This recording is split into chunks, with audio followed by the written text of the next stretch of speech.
All right, so I'm out on the Oregon Trail right now, and I've come to a river. Now, do I ford the river or do I pay for a ferry? I don't have the money for that. I can't even afford animations. Ford the river.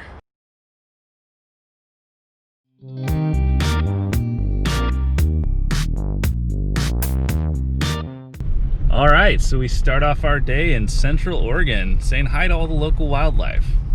Hello, Mr. Hungry Ostrich. Hello, Sleepy Lion. Hello, curious zebras. Hello, long-necked giraffes.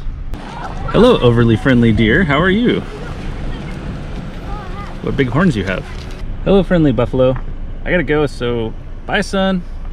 I would stick around for a little bit longer, but it's too dang hot. I'm going back to the beach.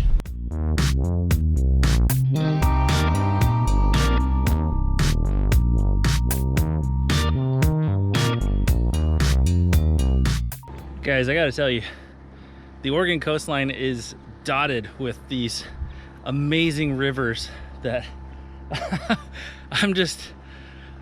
I'm in awe. Holy cow. I didn't really know what to expect when I came into Oregon, or came with the coastline. Just things that I had heard or seen in pictures, but man, I had no clue. This place is gorgeous. And where there are rivers, that means there must also be lakes. And this whole place is covered in them. And I think I'm going through a hedge maze to find my way to one. Let's hope I don't get lost. Let's go this way. Okay, I think I found it. Oh, wow. All right, check out what I found.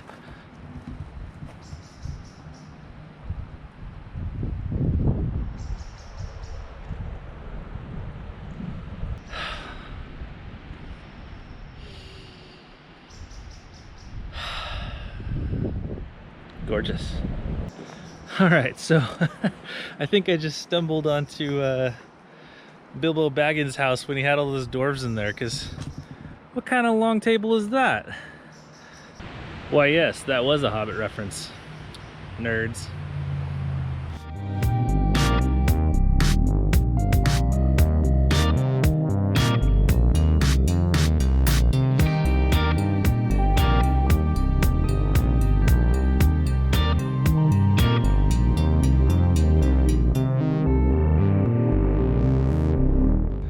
Oregon also has sand dunes. Check it out. Super cool, but very windy in the evening. I had to come back in the morning to film this because I just got completely pasted with sand. Whew. But fun to play in. There are actually a lot of people out here that with snowboards, but sandboards, and they're coming down these hillsides. It's pretty cool to watch, but I'm out here all by myself right now. Just take a listen to how quiet it is, though, even though there's a highway right there.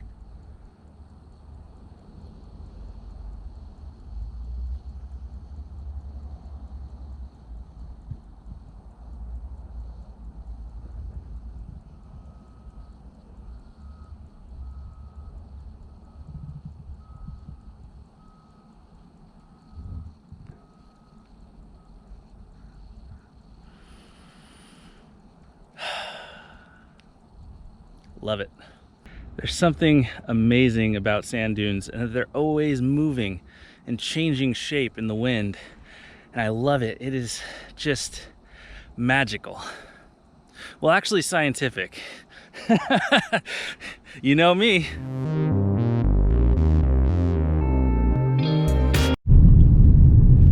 Wait, what is that?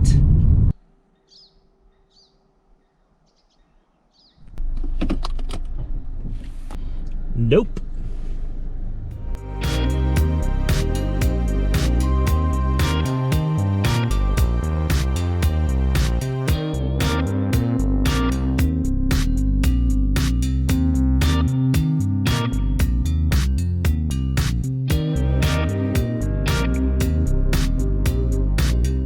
You know, sometimes I feel like Bilbo Baggins in that I'm going on an adventure. Woo! And if you thought I was done making Hobbit reference, well, guess again. Guys, you know that I love aquatic biology. Well, all biology for that matter, but I just found something really cool. Now this is a molting ground for crabs. Now look at this. There have to be at least 100 empty shells here.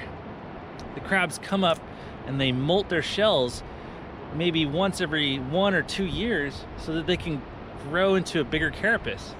Now, it's like a skeleton graveyard, like something you would see in the catacombs in Paris, but from the ocean.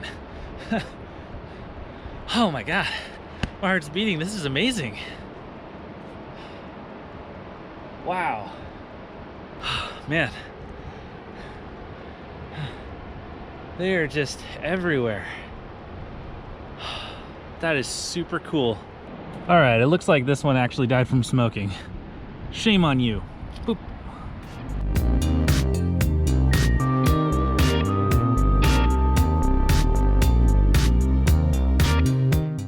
All right, so real quick, across the entire Pacific Northwest, you'll see signs about tsunami hazard areas, whether you're entering or leaving them. Now, what does that mean?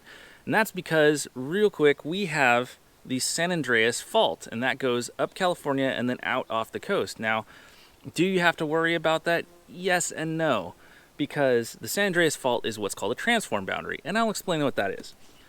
And I'm going to use my whiteboard because I literally cannot afford animations. So, a transform boundary is where two plates are sliding past each other in opposite directions. So, the San Andreas is like this. The Pacific plate is moving upward, while the North American plate is moving downward.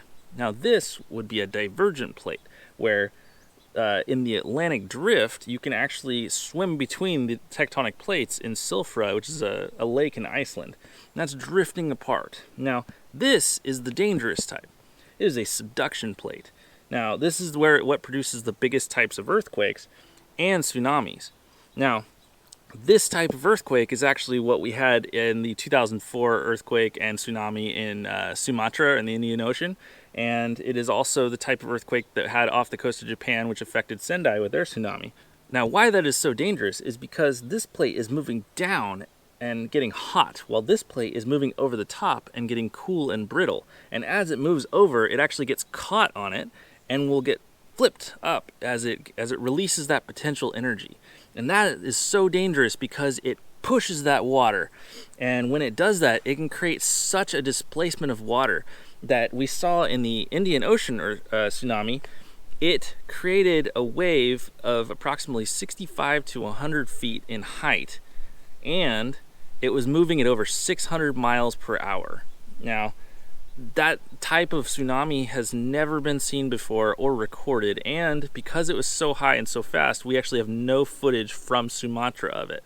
We have it from other places that were hit hard but not as hard. Now, here's how tsunamis work. As the mass of water is coming inland, it's relatively nothing over open water. In fact, boats can be up here and feel nothing. But as it reaches that shelf, like what we talked about in a previous episode, the bottom of the wave starts to slow down as it eddies and gets caught on the seabed. But the top actually gains momentum and mass as it grabs onto more water as it's going. Now, and as it goes up, you just have this mass of water. It doesn't look like a traditional ripple wave. It's just solid water that keeps coming in and building momentum and force. Now, imagine that wall of water now ripping up buildings and cars and trees and all kinds of debris and just throwing them against you. It's like a tornado on steroids, okay? So having our transform boundary here in the Pacific Northwest, do we need to worry? Yes and no. That's been plate tectonics. Let's keep going.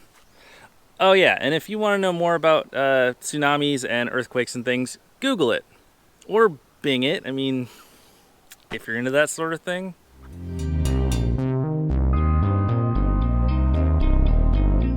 All right, so next up we're in Astoria, Oregon, which is a town on the water, both figuratively and sometimes literally.